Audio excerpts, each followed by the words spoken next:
Жүкті болуға дайындалатын әйелдерге мен әрқашанда айтам, осы әрбір выступлениемде айтам. Ең бірінші сендердің етек кірдерің дұрыс болу керек. Етек кірдерің бір рет 40 күнде келсе, екінші рет 30 күнде келеді деп тосуға болмайды. Екінші рет ол 45 күнде келеді, үшінші рет 50 күнде келеді. Сөйтіп менструациялар тоқтайды. Етек кір тоқтады деген сөз жатырдың ішкі қабаты жұқарып кетті деген сөз. Көбі осыдан қателеседі. Содан кейін етек кірі дұрыс келе бастаса, олардың аналық ұрықтары да өсе бастайды.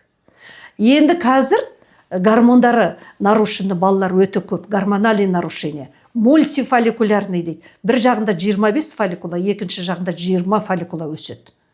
Это же ужас, понимаете? Бұл балаларға обязательно гормонға тапсырып, сонан кейін сол дәрігердің айтқан істеу керек. Ал егер соны істемесе уақытында, оны тоқтатып өте қиын болады.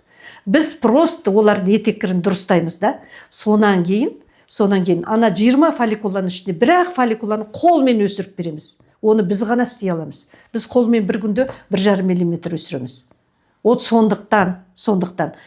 Ал енді сол 20 фолликуланың біреуін өсіреміз де мультифолликулярныйдарды көтерте саламыз. А мультифолликулярный болып көп жүретін болса, онда оларда поликистоз болады. Поликистоз болса, обязательно операция жасап ішін тазалау керек. Потому что каждый ай сайын бір жағында 20, бір жағында 25 өсті ғой, толып тұр ғой яичниктің іші. Сол яичник үлкейеді анау толған сайын. Содан кейін оны операция жасап тазалау керек. Осыған жеткізбеу керек. Көрдіңіз бе? Бұл үлкен мәселе болып тұр қазір.